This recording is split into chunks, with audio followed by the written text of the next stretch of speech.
Hello friends, welcome to our channel Satya GS classes. तो चलिए start करते हैं। लेखपाल सफलता बैच के अंतर्गत हम पढ़ रहे हैं भारतीय संविधान के बारे में। और आज का जो हमारा टॉपिक है वो है देसी रियासतों का भारत में विलय। ठीक है, हम जानेंगे देसी रियासतों का भारत में किस तरह से विलय हुआ, कौन सी ऐसी रियासतें थी जो भारत में शामिल नहीं होना चाहती थी और उनको भारत में शामिल करने के लिए किस तरह के प्रोसेस को हमने अपनाया, इसी के बारे में हम डिटेल में डिस्कस करेंगे। ठीक है, देसी रियासतों को भारत में सम्मिलित करने के लिए सरदार वल्लभ भाई पटेल जी के नेतृत्व में रियासती मंत्रालय बनाया गया। ठीक है, तो उसको याद रखना, सरदार पटेल जी के नेतृत्व में रियासती मंत्रालय बनाया गया। भारतीय रियासत विभाग, इसका गठन कब किया गया? जुलाई 1947 में भारतीय रियासत विभाग का गठन किया जाता है। भारतीय रियासत विभाग के जो अध्यक्ष हैं बहुत इंपॉर्टेंट हैं, सरदार वल्लभ भाई पटेल जी। और जो भारतीय रियासत विभाग के सचिव थे वो थे वीपी मेनन। ठीक है, भारतीय रियासत विभाग का कार्य क्या था? तो इसका मुख्य कार्य यही था, भारतीय रियासतों का एकीकरण करना। एक बात याद रखना कि भारतीय रियासतों के एकीकरण में जो सबसे महत्वपूर्ण भूमिका निभाई वो दो ही व्यक्तियों ने निभाई थी। एक तो सरदार वल्लभ भाई पटेल जी ने और दूसरे वीपी मेनन जी ने। इन दोनों ने बहुत महत्वपूर्ण भूमिका निभाई। तो जब भी रियासतों के एकीकरण की बात आएगी इन दोनों नामों को आप जरूर याद रखेंगे। सबसे पहले हम बात करते हैं, जब भारत स्वतंत्र होता है तो देसी रियासतों के पास 3 तरह के विकल्प मौजूद थे। किसके तरफ से दिए गए थे? ब्रिटिश सरकार की तरफ से दिए गए थे। पहला तो वो भारत में शामिल हो जाएं, दूसरा वो पाकिस्तान में शामिल हो जाएं और तीसरा कि वो स्वयं को स्वतंत्र देश के रूप में स्थापित करें। कौन? देसी रियासतें। ठीक है, तो अधिकतर जो भारतीय क्षेत्र में देसी रियासतें थीं उन्होंने भारत में सम्मिलित कर लिया स्वयं को। ठीक है, और वो भारत का हिस्सा बन गई। लेकिन 3 ऐसी रियासतें थीं जिन्होंने भारत में शामिल होने से इनकार कर दिया। ठीक है, वो स्वयं को स्वतंत्र देश के रूप में स्थापित करना चाहती थी और कुछ एक हैं जो पाकिस्तान का हिस्सा बनना चाहती थी। ठीक है, तो उन्हीं तीनों रियासतों के बारे में हम डिटेल में बातचीत करेंगे। सबसे पहले हम बात करते हैं हैदराबाद के विलय की। हैदराबाद का जो विलय है, हैदराबाद के जो निजाम थे ये भारत में शामिल नहीं होना चाहते थे। हमारी तरफ से, भारत सरकार की तरफ से इनको ऑफर दिया गया था लेकिन ये भारत का हिस्सा बनना ही नहीं चाहते थे।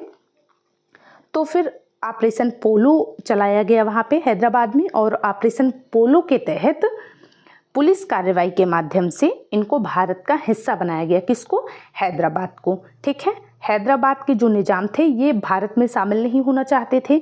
इन्होंने अपनी एक सेना गठित की थी जो कि पहले निजाम की सेना थी, उसी में थोड़ा बहुत और बढ़ा चढ़ाकर इन्होंने एक सेना गठित की और ये भारत से युद्ध करना चाहते थे। ठीक है, ये स्वयं को स्वतंत्र देश के रूप में स्थापित करना चाहते थे। पटेल जी के कहने के बाद भी ये भारत में शामिल होने से मना कर देते हैं। तो फिर पटेल जी ने ऑपरेशन पोलो जो है चलाया हैदराबाद में। भारतीय सेना को इन्होंने भेजा था हैदराबाद में और भारतीय सेना ने वो कारनामा किया कि सिर्फ 5 दिन के अंदर हैदराबाद ने भारत में विलय कर लिया। ठीक है, जब ब्रिटेन द्वारा हमसे पूछा गया, भारत सरकार से पूछा गया कि आप हैदराबाद में क्या कर रहे हैं, क्या भारतीय सेना के माध्यम से आप हैदराबाद का ज़बरदस्ती विलय कर रहे हैं, तो भारत सरकार की ओर से ये कहा गया कि वहाँ पर भारतीय सेना कार्यरत नहीं है बल्कि वहाँ पर जो हमारी पुलिस है वहाँ की अव्यवस्था को संभाल रही है, वहाँ पर हमारी पुलिस कार्यरत है। तो इसीलिए हम जानते हैं कि हैदराबाद को किस तरह से मिलाया गया, पुलिस कार्रवाई के माध्यम से, लेकिन वास्तविक रूप से वहाँ पर हमारी आर्मी जो है वो कार्यरत थी। ठीक है, हैदराबाद सबसे अमीर रियासतों में से एक था, तो ये भी याद रखना। हैदराबाद को भारत के पेट में मौजूद कैंसर की संज्ञा किसने दी थी? तो वल्लभ भाई पटेल जी ने दी थी। पटेल जी का ये कथन याद रखना। ठीक है, हैदराबाद के बारे में। जो दूसरी रियासत थी वो जूनागढ़ थी। जूनागढ़ ये गुजरात के क्षेत्र में पड़ता है। जूनागढ़ रियासत, यहाँ पे जो आबादी थी ये हिंदू बाहुल्य क्षेत्र था जूनागढ़ और यहाँ के जो शासक थे ये मुस्लिम थे। ये जो शासक थे जूनागढ़ के, ये पाकिस्तान में शामिल होना चाहते थे, पाकिस्तान का हिस्सा बनना चाहते थे, लेकिन अंततः जनमत संग्रह के आधार पर जूनागढ़ का विलय किया गया था भारत में। तो इसको याद रखना कि जूनागढ़ का विलय किस तरह से किया गया था। जनमत संग्रह के आधार पर, और हैदराबाद का जो विलय किया गया था वो ऑपरेशन पोलो के तहत किया गया था।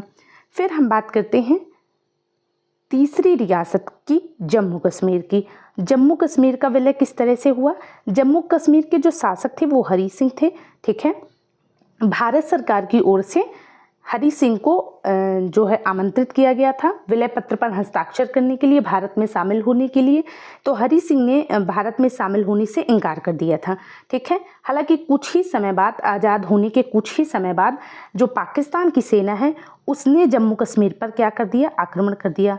तो इसको भी याद रखना कि जम्मू कश्मीर पर पाकिस्तान की सेना ने आक्रमण किया और जो आतंक मचाया, जो लूट घसूट मचाई पाकिस्तान में, वहाँ पे क्या कहते हैं, जम्मू कश्मीर में पाकिस्तानी सेना ने, कि फिर अंततः हरि सिंह को भारत ही आना पड़ा। भारत आए, प्रधानमंत्री जी से मिले। उस समय प्रधानमंत्री कौन थे? तो नेहरू जी प्रधानमंत्री थे। तो नेहरू जी से इन्होंने आग्रह किया कि हमारी मदद कीजिए। चूँकि उस समय जम्मू कश्मीर हमारा हिस्सा नहीं था तो हम किस हक से वहाँ मदद कर सकते थे। तो नेहरू जी ने पटेल जी से आग्रह किया कि आप कुछ कीजिए इस हरि सिंह के मामले में। तो पटेल जी ने कहा कि जब पहले इनको विलय पत्र पर हस्ताक्षर करना पड़ेगा, जब तक ये विलय पत्र पर हस्ताक्षर नहीं करते हम इनकी कोई मदद नहीं करेंगे। और हरि सिंह ने विलय पत्र पर हस्ताक्षर करने में 3 महीने लगा दिए थे, ठीक है। 3 महीने इन्होंने टाल मटोल की, विलय पत्र पर हस्ताक्षर नहीं किए। मदद तो ये चाहते थे लेकिन विलय नहीं करना चाहते थे। तो इस वजह से फिर पटेल जी ने कहा कि हम मदद भी नहीं करेंगे जब आप विलय नहीं करेंगे। तो अंततः जब इनसे नहीं संभाला गया और इस 3 महीने में 30% जो जम्मू कश्मीर का क्षेत्र था उस पर पाकिस्तान की सेना ने कब्जा कर लिया था, तब अंततः हरि सिंह ने फिर विलय पत्र पर हस्ताक्षर किया और स्वयं को भारत में शामिल किया।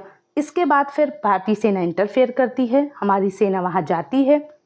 हमारी सेना ने बहुत ही शानदार कार्य किया जम्मू कश्मीर में। लेकिन हुआ क्या कि उस समय जो ये 30% क्षेत्र था, हालांकि वो हम अभी भी कब्जा नहीं कर पाए हैं। ये 30% जो क्षेत्र है ये पीओके के माध्यम से हम जानते हैं, पाक ऑक्यूपाइड कश्मीर, पाक अधिकृत कश्मीर के नाम से हम इसे जानते हैं। ये अभी भी पाकिस्तान के ही कब्जे में है। और चूँकि प्रधानमंत्री ने क्या किया कि उन्होंने सोचा कि हम यूएनओ में मुकदमा कर देंगे और मुकदमे के माध्यम से इस केस को लड़के हम जीत लेंगे। लेकिन वो तो जो हुआ आप जानते ही हैं। अभी भी ये जो केस है यूएनओ में पेंडिंग है और अभी भी इसमें कुछ हुआ नहीं है, क्योंकि यूएनओ इसमें कुछ फाइनली करना ही नहीं चाहता ठीक से।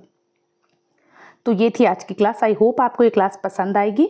अगर आती है तो प्लीज़ इसे लाइक और शेयर ज़रूर करें और हाँ, अपना फीडबैक भी हमें ज़रूर दें। Thank you so much.